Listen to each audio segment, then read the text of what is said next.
Before we continue with the story of the man who became Atlanta's most dangerous secret, I need you to do something.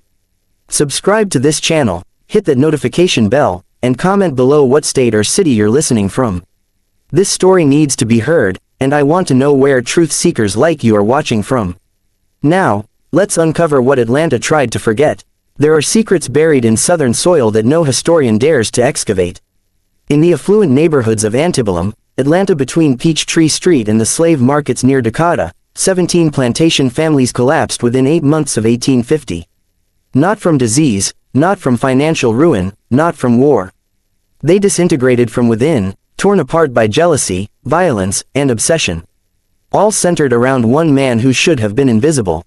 His name was listed in auction records as property number 447, described only as male, approximately 23 years, exceptionally comely, housed. What those records didn't mention was how his presence could transform rational men into fools and respectable women into criminals. City officials buried the reports. Churches refused to speak of it. Even newspapers that documented every scandal avoided printing his name. Subscribe to this channel, hit the notification bell, and comment below what state or city you're listening from. Atlanta in 1850 stood at a crossroads of the American South, a city growing rapidly from railroad money and cotton wealth. The Western and Atlantic Railroad had transformed a small settlement into a bustling commercial center where fortunes were made overnight and reputations could be lost just as quickly. The city's elite lived in grand homes along Whittle Street and Marietta Road, their prosperity built on the labor of enslaved people who remained deliberately invisible in polite society. The spring of 1850 brought unusual humidity to the city. Magnolia trees bloomed early, their heavy perfume mixing with the smoke from the railroad yards and the ever-present smell of red clay dust. In the affluent district known as Quality Hill, where the most prominent families resided, there existed an unspoken competition among the wives and daughters. They competed in everything: the grandeur of their homes, the elegance of their gardens, the sophistication of their dinner parties, and most importantly, the refinement of their household staff. Among these families, the Hawthorne stood at the pinnacle of Atlanta society. Judge Nathaniel Hawthorne, a man of 52 with silver hair and an imposing presence, served on the Georgia Superior Court and owned 3 cotton plantations in the surrounding counties. His wife, Constance, had been raised in Charleston and never let anyone forget her aristocratic lineage. Their daughter Margaret, 20 years old and considered the most eligible young woman in Atlanta, was engaged to Robert Cunningham, the son of a shipping magnate. It was Constance Hawthorne who made the purchase that would unravel everything. She attended the spring auction at the market near Decca Street, accompanied by her personal maid, a transaction she normally delegated to her husband's overseer. But she'd heard rumors about a particular lot arriving from a failed estate in Savannah, and curiosity compelled her to see for herself. The auction house was crowded that morning, filled with plantation owners, speculators, and domestic buyers. The air inside was stifling, thick with body heat and the smell of fear. Constance positioned herself near the front, her fan moving constantly, her face a mask of aristocratic indifference. When property number 447 was brought to the platform, the room fell silent. Even the auctioneer, a gruff man named Horace Fletcher, who'd conducted hundreds of such sales, seemed momentarily at a loss for words. The young man who stood on the platform possessed features that seemed almost sculpted, with high cheekbones, full lips, and eyes of an unusual light brown that caught the morning light streaming through the high windows. His skin was the color of honey, suggesting mixed ancestry, and his bearing, despite the chains on his wrists, held an unconscious dignity that seemed wholly out of place. "House-trained," Fletcher announced, recovering his professional demeanor. "Literate, trained in service at the Beaumont estate. No history of rebellion or flight. Starting bid at $800. The bidding began immediately and escalated rapidly. Constance found herself competing against 3 other buyers, including Rebecca Sutherland, her closest rival in social matters. The price climbed past $1,200, then $1,500. When it reached $2,000, an extraordinary sum for a male house servant. Only Constance and Rebecca remained. At $2,300, Rebecca's husband placed a restraining hand on her arm. She subsided with obvious reluctance, her face flushed with frustration and something else Constance couldn't quite name. "Sold to Mrs. Hawthorne," Fletcher declared, bringing down his gavel.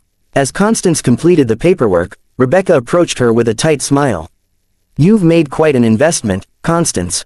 I do hope he proves worth the expense." "I'm certain he will," Constance replied, though she felt oddly unsettled by her own impulsiveness. She'd paid nearly twice what she'd intended, driven by something she couldn't quite articulate. The young man, she learned his name, was listed as Gabriel in the estate records, was delivered to the Hawthorne residence that afternoon. Judge Hawthorne barely glanced at him, nodding his approval at his wife's choice before returning to his study. The household staff, however, reacted differently. Martha, the head cook, who'd been with the Hawthornes for 20 years, took one look at Gabriel and crossed herself.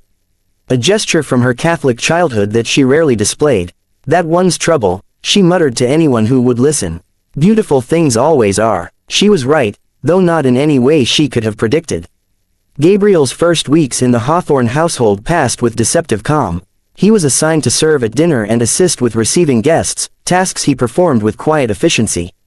Judge Hawthorne praised his bearing. Constance congratulated herself on her excellent judgment. Margaret found excuses to request his presence more frequently than necessary.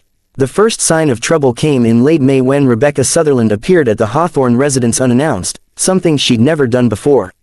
She claimed to need Constance's advice on planning a charity benefit, but her eyes kept drifting to Gabriel as he served tea in the parlor.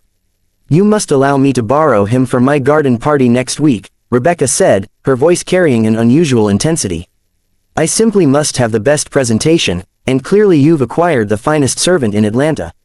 Constance felt an immediate and irrational refusal rise in her throat. "I'm afraid that won't be possible. Gabriel is still learning our household routines." Rebecca's smile didn't reach her eyes. "Of course, how thoughtless of me to ask," but she visited 3 more times that week, each time with increasingly transparent excuses.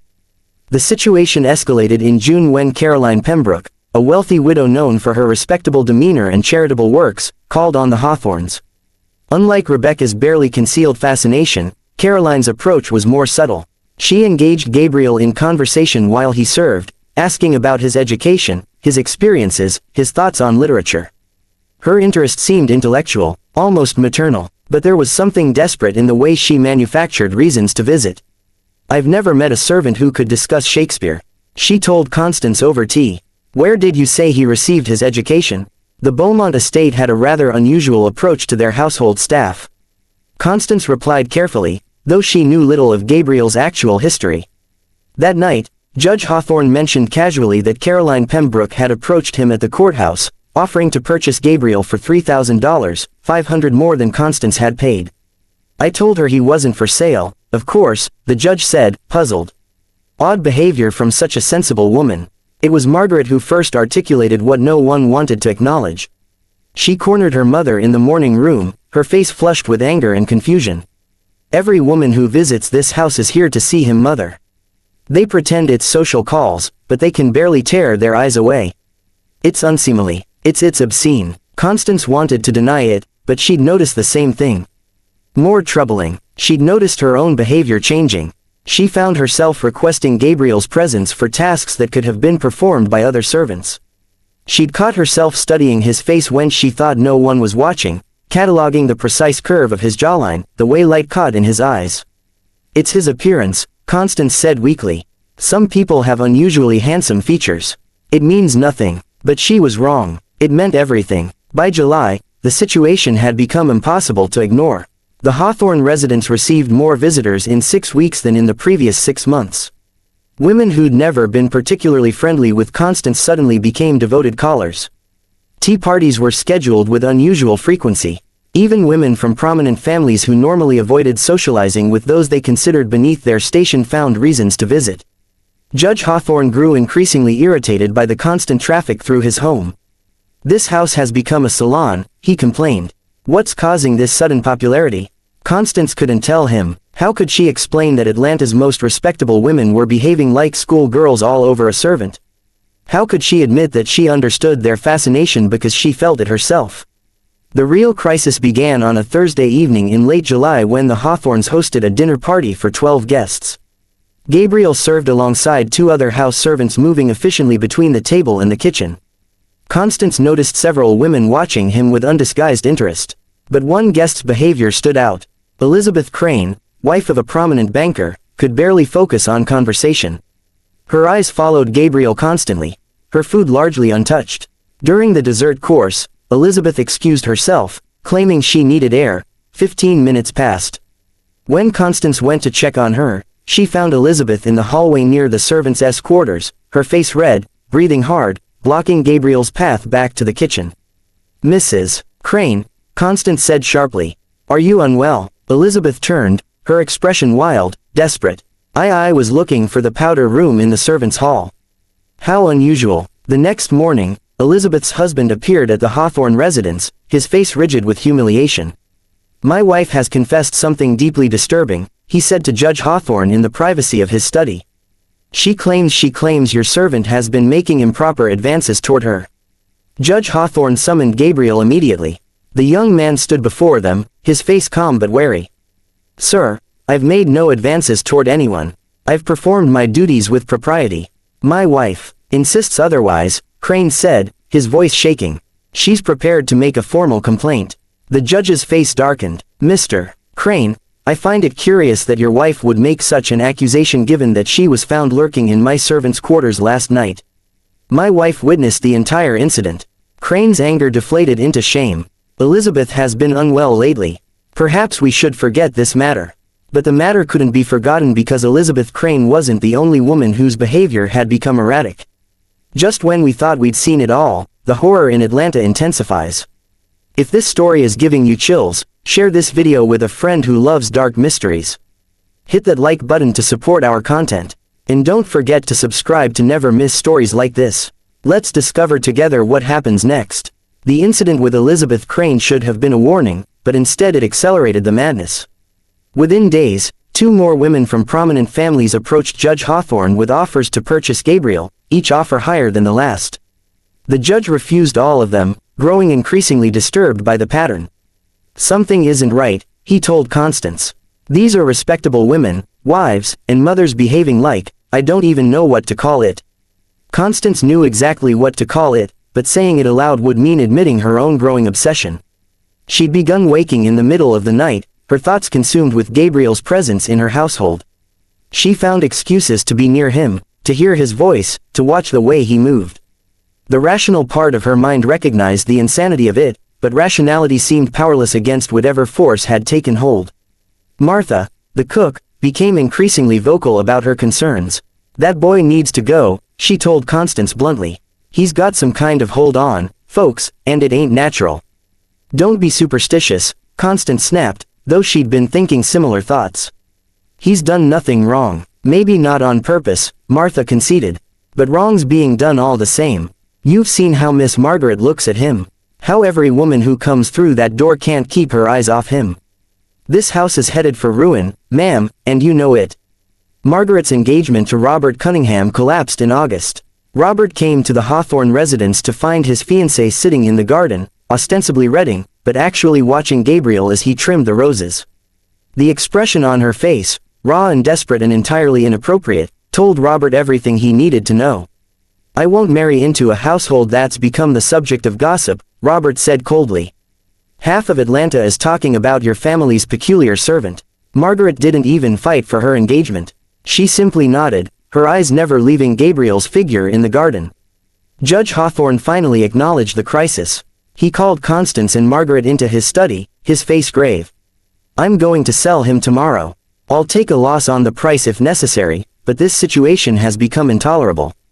Constance felt something collapse inside her chest. "You can't." "I can and I will. This household has become a circus. Our reputation is suffering. Margaret's engagement is broken. Women I've known for years are behaving like lunatics. All because of one servant.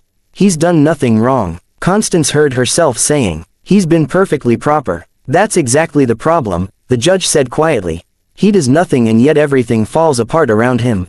But selling Gabriel proved impossible because by morning the situation had spiraled into violence. The first attack came just before dawn. Samuel Winters, a wealthy merchant whose wife had been among the Hawthorne's frequent recent visitors, forced his way into the servants' quarters with a loaded pistol. He was found by other servants, standing over Gabriel's bed, gun shaking in his hand, weeping. "She dreams about him," Winters sobbed as Judge Hawthorne and the city constable arrived. "Every night she says his name in her sleep. My wife of 20 years has become a stranger." Gabriel hadn't been harmed, but the incident sent shock waves through Atlanta's elite community. The constable Tom Bridger, a practical man who'd seen his share of domestic disputes, found himself baffled by the case. "I can't arrest a man for sleeping in his own bed," he told Judge Hawthorne. But Winters isn't wrong about the effect this servant is having on people. Bridger began investigating, interviewing servants from various households, trying to understand what he was dealing with. What he discovered made him deeply uncomfortable. Every family that's had extended contact with your servant has experienced disruption. Bridger reported, the Pendletons, their daughter ran away from home last week, left a note saying she couldn't bear to marry her intended when her heart belonged to someone impossible. The Ashtons, Mrs. Ashton attempted to visit your residence 12 times in 2 weeks. Her husband has her under watch now. Thinks she's lost her mind. The Merriweathers, their marriage is collapsing, and both husband and wife blame each other for being too familiar with your household. This is insanity, Judge Hawthorne said. One servant cannot destroy a dozen families. And yet he has, Bridger replied. Whether he intends to or not, whether he's done anything improper or not, the result is the same. People lose their reason around him. The judge made a decision. I'll send him away to my plantation in Clark County. He can work in the fields there, away from the city. But before arrangements could be made, the situation escalated beyond anyone's control. Rebecca Sutherland, who'd competed with Constance for Gabriel at the auction, broke into the Hawthorne residence on a Wednesday night in mid-August. She was discovered by Martha in the servants' quarters holding a knife standing over a sleeping Gabriel. I was going to scar him, Rebecca said calmly when the constable arrived. If I couldn't have him, and if no one else could bear to look away from him, then the solution seemed obvious. Make him ugly, make him normal. She was taken into custody. But her husband, prominent attorney James Southernland, had her quietly committed to a private asylum in Milledgeville before the scandal could become public. The official story was that Rebecca had suffered a nervous breakdown from the summer heat. But the violence didn't stop. 3 nights later, someone set fire to the Hawthorne stables. The blaze was discovered early enough to save the horses, but the building was destroyed. No perpetrator was identified, though a note was found nearby. Remove the curse from Atlanta. Judge Hawthorne hired additional security. Gabriel was confined to the house, no longer allowed to be seen by visitors. But confining him only made things worse because now the women who'd been obsessing over him had no outlet for their fixation. Their desperation intensified. Caroline Pembroke, the respectable widow who'd seemed so intellectual in her interest, appeared at the Hawthorne residence at midnight, pounding on the door, demanding to see Gabriel just once more. She was disheveled, her hair unpinned, her dress rumpled, looking nothing like the composed woman she'd been 2 months earlier. Please, she begged Constance.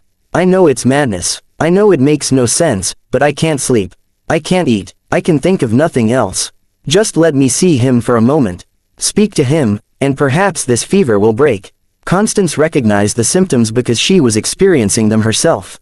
The rational part of her mind understood that her feelings were disproportionate, possibly even delusional.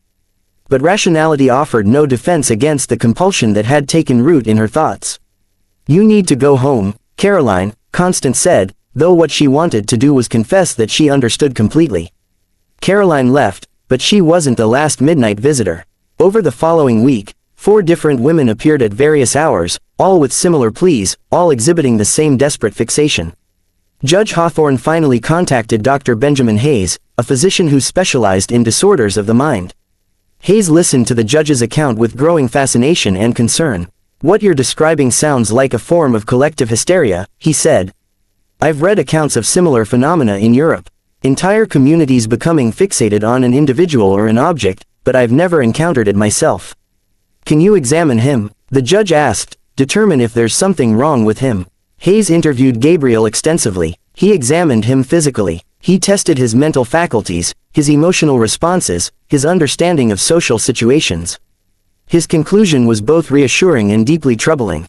There's nothing wrong with him, Hayes reported. He's intelligent, well-spoken, emotionally stable. He seems genuinely distressed by the situation, but claims to have done nothing to provoke it. I believe him. Whatever is causing this mass reaction, it's not coming from him consciously. Then what is causing it? Judge Hawthorne demanded. Hayes hesitated, choosing his words carefully. In my professional opinion, what we're witnessing is a convergence of factors.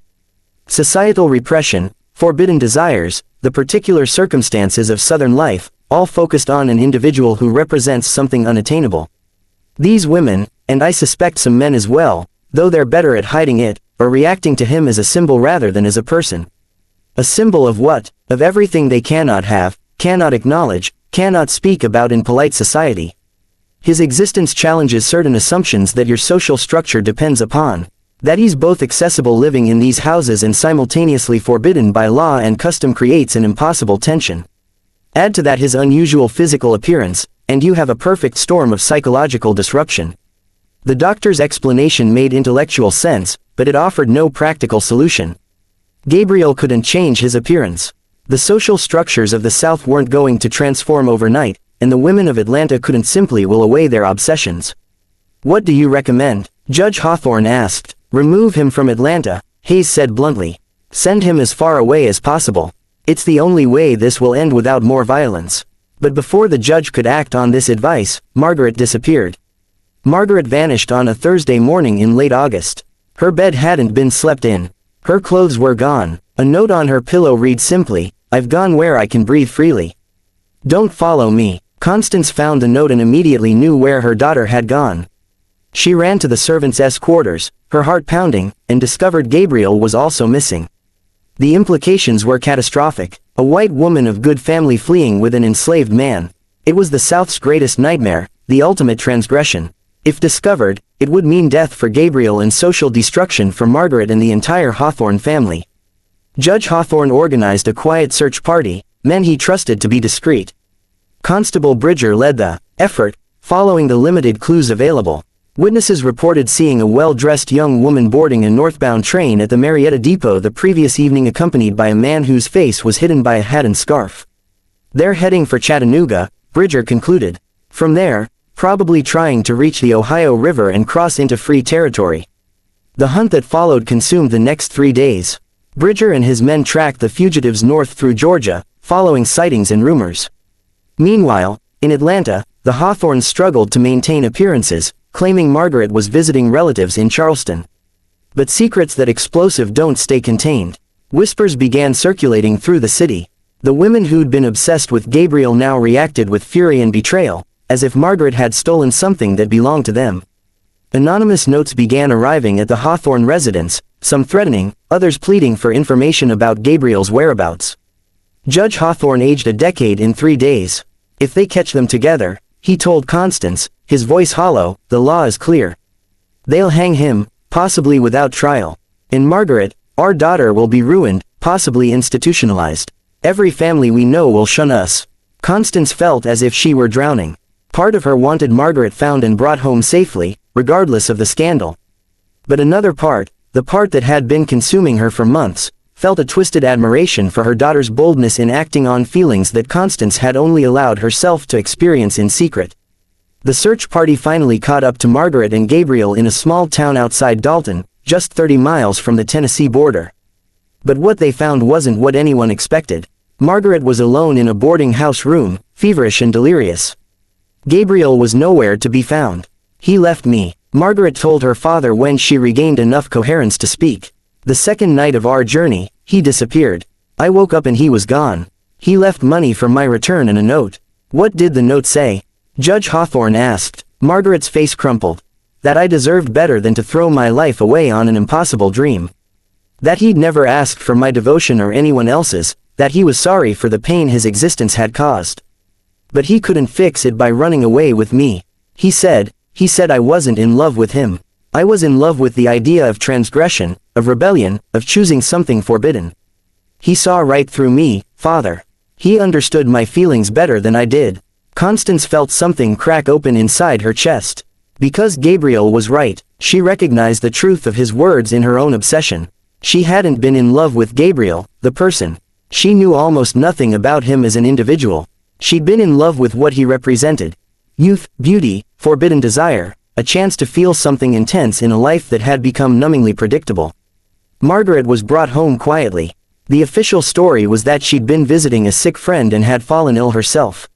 Most of Atlanta's elite pretended to believe it, though the knowing looks and whispered conversations continued for weeks. But the question remained, where was Gabriel?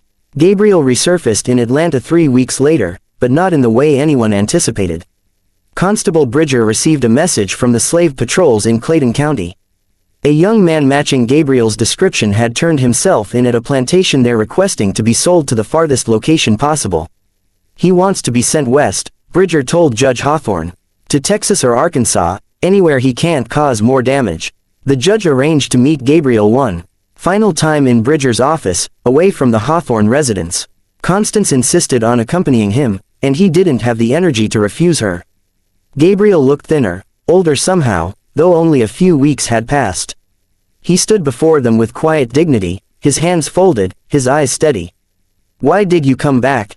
Judge Hawthorne asked. "You could have kept running, reached free territory." "Running doesn't solve anything," Gabriel replied. "The problem isn't where I am. It's what I represent to people. That doesn't change in Ohio or Canada. And leaving Atlanta in chaos with families destroyed, women's reputations ruined, violence erupting. I couldn't live with that. You could have avoided all of this by simply being less." Constance struggled for words, less noticeable. Gabriel's laugh was bitter. "You think I chose this? You think I wanted any of this attention? I tried to be invisible, Mrs. Hawthorne. I performed my duties quietly. I avoided unnecessary conversation. I made myself as unremarkable as possible. But it didn't matter because the attention was never really about me. It was about what people projected onto me." "What do you mean?" Judge Hawthorne asked. Gabriel chose his words carefully. "I learned to read at the Beaumont estate because Mrs. Beaumont believed education would make her household staff more efficient. She taught several of us. One book I read was about Greek myths, stories about mortals who were cursed by the gods to be irresistibly beautiful. Those stories always ended in tragedy. Not because the beautiful person did anything wrong, but because people couldn't control their reactions to them. I used to think those stories were metaphors. Now I know they were warnings." He paused, his expression pained. "These women in Atlanta, they don't see me as a person. They see a fantasy, a symbol of forbidden desire, a way to feel alive in lives that society has made suffocating. Mrs. Sutherland wanted to scar me because she understood that if I was ugly, I'd become human again, just another servant. But being beautiful in the wrong context, in a place where I'm simultaneously visible and forbidden, it makes me a target for every repressed feeling, every unspoken desire, every rebellion that can't be named." Constance felt tears on her face. He was right. She'd never thought about his preferences, his desires, his humanity. She'd been so consumed with her own feelings that she'd never considered what it must be like to be the object of such unwanted obsession. "I'm sorry," she whispered. "We treated you like a possession, not a person. You purchased me at an auction, Mom," Gabriel said quietly. "That's what I am in the eyes of the law, a possession. The tragedy isn't that you treated me as one. It's that my existence challenged that definition in ways no one knew how to handle." Judge Hawthorne cleared his throat, visibly uncomfortable. "I've arranged for your sale to a cotton plantation in Polk County in the northwest part of the state. It's remote, far from Atlanta. You'll work in the fields there, away from situations like this." Before Gabriel could respond, the door to Bridger's office burst open. Martha, the Hawthorne's cook, stood in the doorway, breathing hard from running. "Judge, you need to come quickly. Miss Margaret has locked herself in her room and she's saying terrible things about not wanting to live if." She stopped abruptly seeing Gabriel. The judge's face went pale. "Constable, keep him here. I'll return within the hour." He rushed out with Martha, leaving Constance alone with Gabriel and Bridger. The silence stretched uncomfortably. Bridger busied himself with paperwork, trying to give them privacy while maintaining his duty to watch Gabriel. Constance found herself studying Gabriel's face, trying to see past the beauty that had caused so much destruction, trying to find the person underneath. "May I ask you something?" she said finally. "In all of this chaos, all these women obsessing over you, did any of them ever simply ask you about yourself? Your thoughts, your hopes, what you wanted from life?" Gabriel met her eyes. Mrs. Pembroke came closest. She asked about books. I'd read ideas I had about philosophy. For a moment, I thought she saw me as a thinking person. But then I realized she was collecting pieces of me like curiosities, things that made me more interesting to fantasize about. She didn't want to know me. She wanted to possess an exotic conversation partner. And Margaret, my daughter, Gabriel's expression softened slightly. Miss Margaret is young. She mistook rebellion for love, transgression for genuine feeling. When we were traveling, She talked constantly about the life we'd build together, the scandal we'd cause, how romantic it would be. She never once asked me if I wanted any of that. She was writing her own story, and I was just a character in it, not a collaborator. Why did you leave her? Because of seeing where that story ends. I've heard of other cases, men like me who ran away with white women. They never make it far. They're caught and the man is killed, sometimes burned alive or hanged without trial. The woman is institutionalized or hidden away in shame. I couldn't let Miss Margaret destroy her life for a fantasy. She deserves a real future, not martyrdom for a cause she doesn't truly understand. Constance wiped her eyes with a handkerchief. You're wiser than any of us gave you credit for. Survival requires wisdom, ma'am. People like me can't afford the luxury of foolishness. Judge Hawthorne returned 40 minutes later looking haggarded. Margaret had been sedated by Dr. Hayes and was now resting under careful watch. She'll recover, the judge said, though he didn't sound convinced. Hayes says it's a kind of fever that will pass with time and distance. He turned to Gabriel with an expression mixing regret and determination. The sale is arranged for tomorrow morning. You'll be transported under guard to Polk County. I've instructed the buyer to keep your presence discreet. No household service, strictly field work where you'll have minimal contact with anyone beyond other field hands. I understand, sir. There's one more matter, the judge continued. Several men in Atlanta are calling for harsher measures. They claim you've bewitched their wives, corrupted their daughters. Constable Bridger has arranged for you to be held in a secure location tonight away from the jail where they might find you. Gabriel nodded acceptance of his fate with a calmness that made Constance's heart ache. He was so young, perhaps 23 or 24, and yet he spoke and acted with the resignation of someone far older, someone who'd learned long ago that fighting against his circumstances was futile. One question, Bridger interjected. The Beaumont estate where you came from originally. Why did they sell you? Gabriel's smile was sad. For the same reasons you're sending me away. I'd been at Beaumont for 3 years. The mistress who educated me died and her daughters began competing for my attention. The master's wife became distant and cold to her husband. 2 engagements in the household were broken. The master sold me to avoid the same chaos that happened here. And before Beaumont, Bridger pressed, I was born on a plantation in South Carolina. Sold when I was 14 because the overseer's wife developed an attachment. Before that, my mother tried to hide me, keep me from being noticed. She told me once that being beautiful was a curse for people like us, that it brought nothing but pain. I didn't understand then. I understand now. The room fell silent. The full scope of the tragedy became clear. Gabriel had been displaced repeatedly throughout his life. Punished for an accident of birth that he had no control over. Blamed for reactions he didn't provoke. What happened to your mother? Constance asked softly. She was sold when I was 11 to a different owner. I don't know where she is now. Gabriel's voice remained steady, but Constance saw the pain flash across his face. She tried to prepare me for what my life would be like. She said, I should make myself invisible, never speak unless spoken to, never look anyone in the eye. But some things can't be hidden, Mrs. Hawthorne, and the invisibility she taught me only seemed to make people more curious when they finally noticed me. Judge Hawthorne looked away, his face troubled. For perhaps the first time, he was confronting the human cost of the system he'd spent his career upholding. I'll ensure the buyer in Polk County understands the situation. You'll be given work that keeps you isolated. A different kind of prison, Gabriel said quietly. But better than a noose. As Bridger prepared to move Gabriel to the secure location, Constance made an impulsive decision. Wait, I want to give him something. She removed a small leather-bound book from her bag, a volume of Shakespeare's sonnet SS she'd been carrying. You spoke of reading at the Beaumont estate. Perhaps this will provide some comfort in Polk County. Gabriel accepted the book with genuine surprise. Thank you, ma'am. That's very kind. It's inadequate, Constance said. But it's something. The transfer was arranged for the following morning. Gabriel would be taken by armed escort to his new location, far from Atlanta, far from the chaos he'd unwittingly created. But that night, Atlanta's carefully maintained facade finally cracked completely. The violence came from an unexpected source. Thomas Pendleton, the father, whose daughter had run away rather than marry her intended, had been quietly descending into rage for weeks.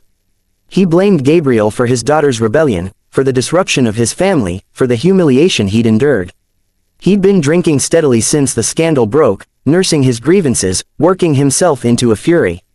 His daughter Sarah had been found 3 days after running away, working as a seamstress in Marietta under an assumed name. She'd refused to return home, refused to explain her actions beyond saying she couldn't marry a man she didn't love when she knew what real feeling looked like. The shame of having his daughter living independently, working for wages like a common laborer, had broken something in Pendleton. He arrived at the jail where Gabriel was supposedly being held overnight, carrying a shotgun, demanding that Constable Bridger turn over the creature who destroyed my family. Bridger informed him that Gabriel wasn't there, which only inflamed Pendleton's anger.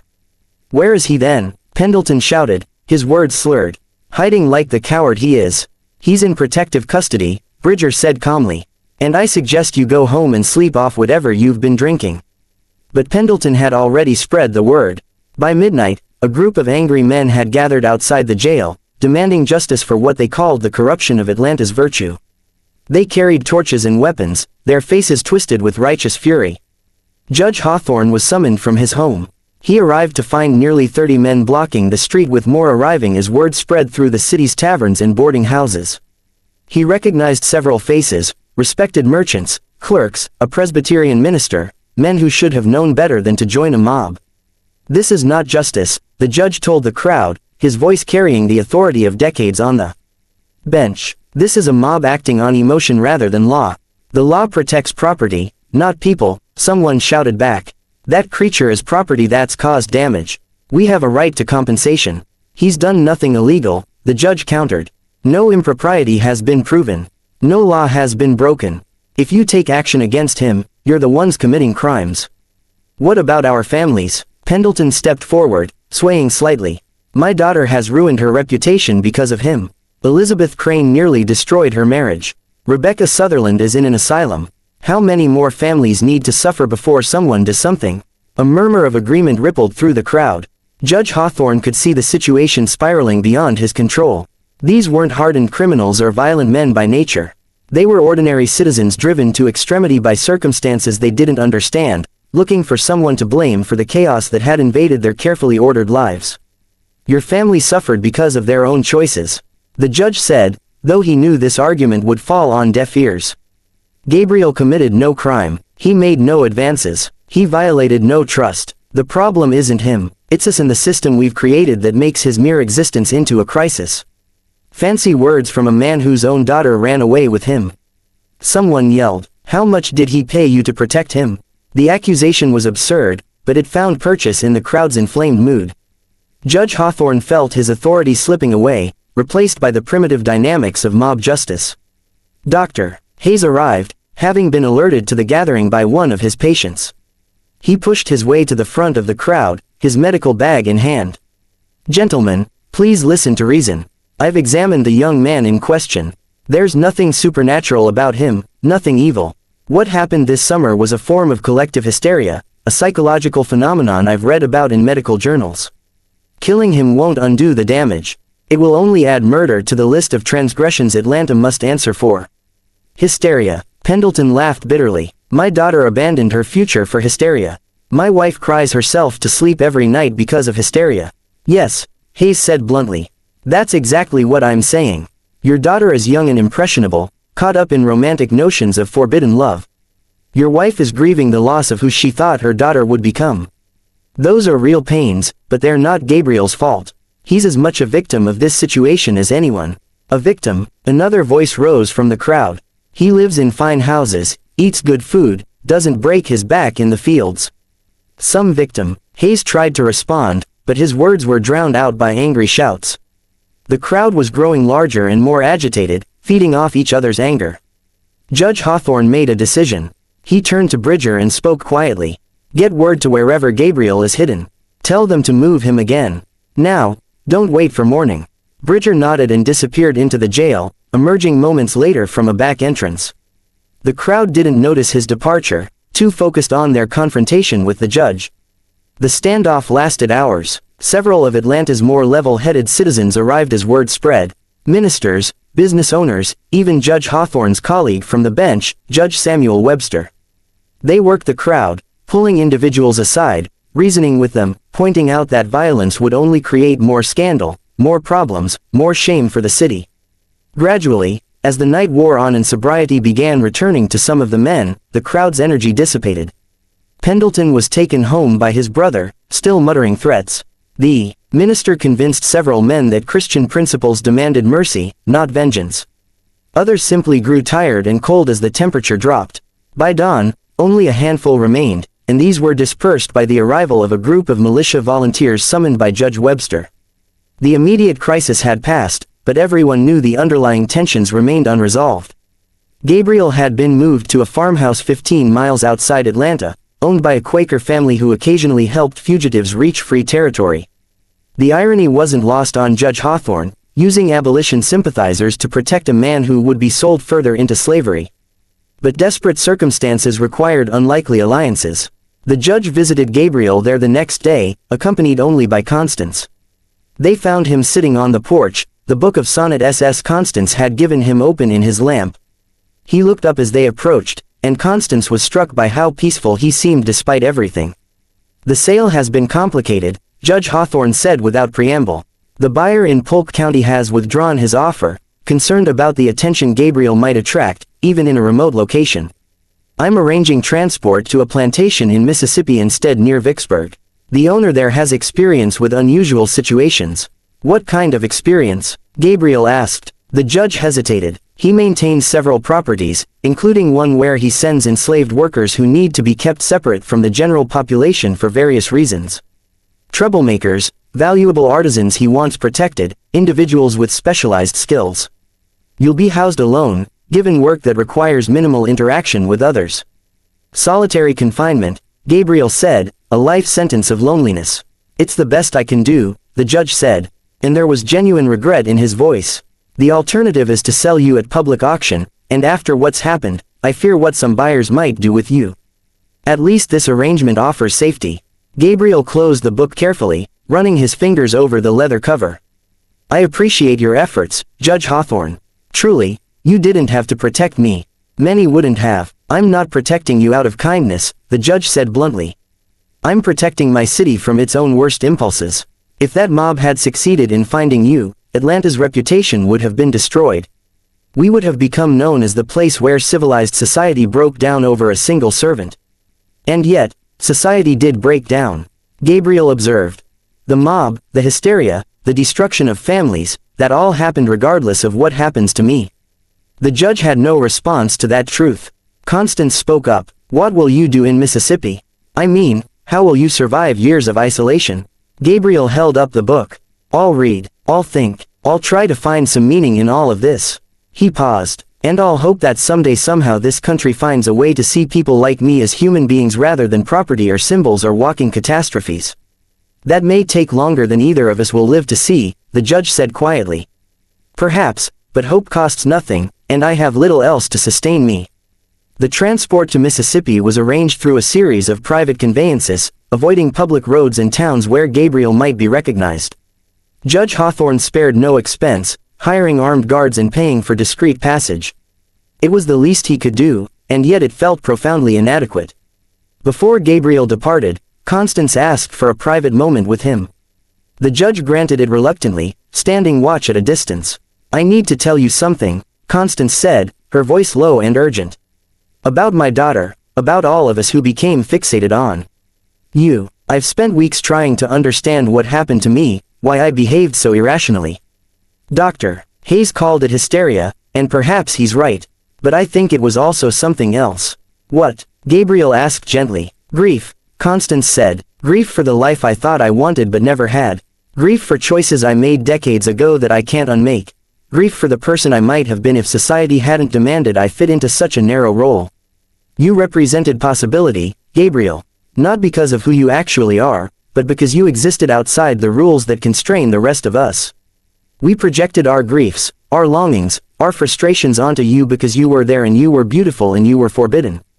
It was never really about you at all." Gabriel nodded slowly. "That's the most honest thing anyone has said to me through all of this."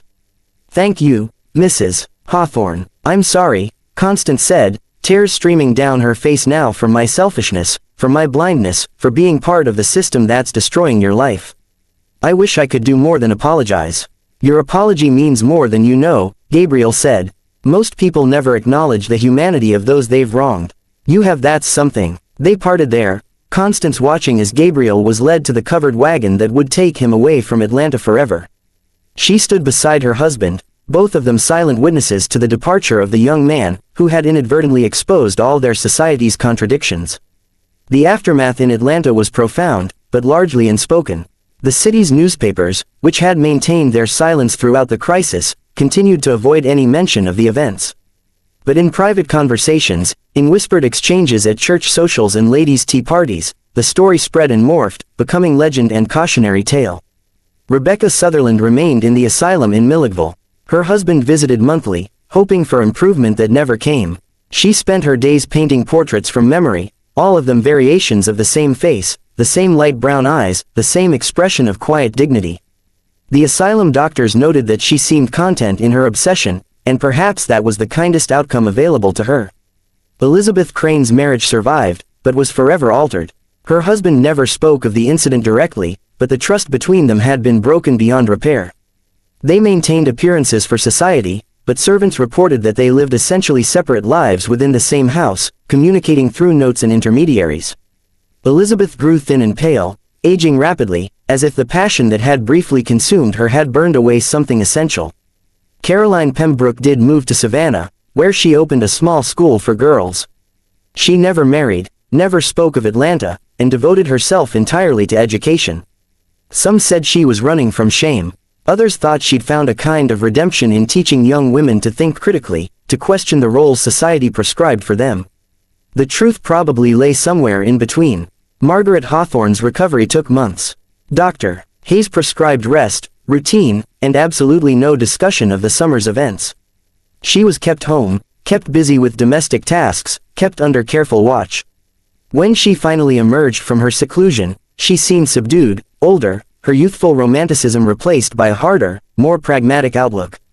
She did eventually marry, as Constance had told Gabriel. The man was Jonathan Price, a clerk in her father's law office, steady and unremarkable, and utterly devoted to her. It wasn't the grand match her parents had once envisioned, but it proved surprisingly solid. Margaret had learned that extraordinary passion leads to extraordinary destruction, and she chose safety instead. She bore 3 children and lived a quiet, respectable life. Only occasionally, late at night, did she allow herself to remember the summer when she'd felt truly alive, even if that feeling had been built on illusion. Judge Hawthorne's transformation was perhaps the most profound. He continued his work on the bench, but colleagues noticed a change in his rulings. He became more lenient in cases involving enslaved people, more willing to question the absolute property rights of owners, more troubled by the contradictions inherent in a system that treated human beings as chat. He never spoke openly against slavery. That would have been social and professional suicide. But his private doubts grew deeper with each passing year. He and Constance grew closer through the crisis, their relationship deepening in unexpected ways. They'd been partners for decades, but the events of 1850 forced them to truly see each other, to acknowledge their own capacity for irrationality and obsession. They became more honest with each other, more willing to discuss difficult truths, more aware of their own failings. Constance continued her quiet philanthropy, focusing particularly on education. She donated books to enslaved people who could read, supported ministers who taught literacy in secret, and used her social position to advocate for small improvements in the treatment of household staff. It wasn't enough. She knew it would never be enough to atone for her complicity in the system, but it was something. The families that had been disrupted that summer recovered in various ways. Some marriages ended quietly with wives sent away to live with relatives or husbands seeking solace in business ventures that kept them traveling. Some survived through willful forgetting, all parties agreeing never to speak of what had happened. A few even grew stronger, the crisis forcing couples to confront issues they'd been avoiding for years. Thomas Pendleton never fully recovered from his daughter's rebellion. Sarah remained in Marietta, building an independent life that scandalized her family. She eventually married a school teacher, a match far beneath her former station, and lived happily by all accounts. Pendleton drank increasingly, his business suffering, his reputation declining. He died 5 years later, and there were whispers that he'd taken his own life, though the official cause was listed as a fall from his horse. As for Gabriel, his fate became a matter of speculation and rumor. Some claimed he'd escaped during the transport to Mississippi and made his way north to freedom. Others said he died within a year, succumbing to disease or accident on the remote plantation. A few insisted he'd been sold again, passed from owner to owner, his unusual appearance continuing to cause disruption wherever he went. The truth, as documented in plantation records that surfaced decades later, was more mundane and more tragic. Gabriel had indeed arrived at the Mississippi plantation. He'd been housed alone, given work maintaining the property's extensive gardens, and lived in isolation as promised. He survived there for 11 years, aging into his mid-30s before dying of a fever during an epidemic that swept through the region in 1861, just as the Civil War began. Among his few possessions was the book of sonnets Constance had given him, its pages worn from repeated reading. Tucked inside was a single sheet of paper on which he'd written his own thoughts, a kind of reflection on his life. The overseer who found it couldn't read well enough to understand its significance, and it was eventually lost, though one phrase was reportedly copied into the estate records. Beauty is a prison when the world cannot see past it to find the soul within. The official records of the summer of 1850 remain notably sparse. The newspapers that usually documented every social scandal stayed strangely quiet about the series of disruptions that rocked Atlanta's elite families. Church records from that period make veiled references to moral testing and trials of faith, but nothing specific. It's as if the entire city conspired to forget what had happened, to bury the truth under layers of silence and misdirection. But the legacy of those 8 months lingered in Atlanta long after Gabriel's departure. Families that had been disrupted never fully recovered their former closeness. Marriages that had survived showed permanent cracks. Women who'd been caught up in the collective obsession carried shame and confusion for years, unable to fully understand or explain their own behavior to themselves, let alone to others. Perhaps most significantly, the incident exposed uncomfortable truths about the structure of Southern society. The tensions between stated values and actual desires, the violence inherent in treating human beings as property, the psychological costs of maintaining social hierarchies built on repression and denial. For a brief moment, the mask had slipped, and everyone had glimpsed the chaos and contradiction underneath. In the end, Gabriel's crime was existing in the wrong body, in the wrong place, at the wrong time. His beauty became a mirror that reflected back all the contradictions and hypocrisies that Atlanta's elite wanted to keep hidden. He didn't seduce anyone, didn't encourage improper behavior, didn't transgress any social boundaries. He simply was, and that was enough to tear apart the carefully maintained fiction that everyone was content with their assigned roles. The most disturbing aspect of the entire affair was this: it could have happened to anyone who inadvertently challenged the social order just by existing. The system couldn't accommodate someone who was simultaneously human and property, visible and invisible, desirable and forbidden. When those contradictions became impossible to ignore, the system didn't change. It simply expelled the person who exposed them. And so Atlanta moved forward, its families rebuilding, its society reconstituting itself around the same fundamental structures that had created the crisis in the first place. The lessons that might have been learned were instead buried alongside the memories of that chaotic summer. Life returned to its careful rhythms, its prescribed roles, its comfortable illusions. But those who'd lived through it were forever changed, even if they could never quite articulate how or why. They carried within them the knowledge of their own capacity for irrationality, for obsession, for cruelty disguised as propriety. That knowledge was uncomfortable, so most chose to forget it, to convince themselves it had been an aberration rather than a revelation. Only a few, like Constance and Judge Hawthorne, allowed the experience to truly transform them. They spent the rest of their lives grappling with what it meant, what it revealed about themselves and their society. They never spoke of it publicly, but in private moments, they sometimes wondered what had become of Gabriel, whether he'd found any peace, whether he'd survived long enough to see the system that had tormented him begin to crumble. They would never know that he had died just as that system entered its death throes, never lived to see emancipation or the hope of a different future. Perhaps that was the final tragedy in a story full of them. That Gabriel never got to witness the beginning of the change that his existence had hinted might be possible. This mystery shows us that the most dangerous secrets are often the ones we keep from ourselves about who we are and what we truly desire beneath the mask of respectability. What do you think of this story? Do you believe everything was revealed? Was Gabriel's beauty truly a curse, or was the curse in how society chose to react to it? Leave your comment below. If you enjoyed this tale and want more stories like this, subscribe, hit the notification bell, and share with someone who loves mysteries. See you in the next video.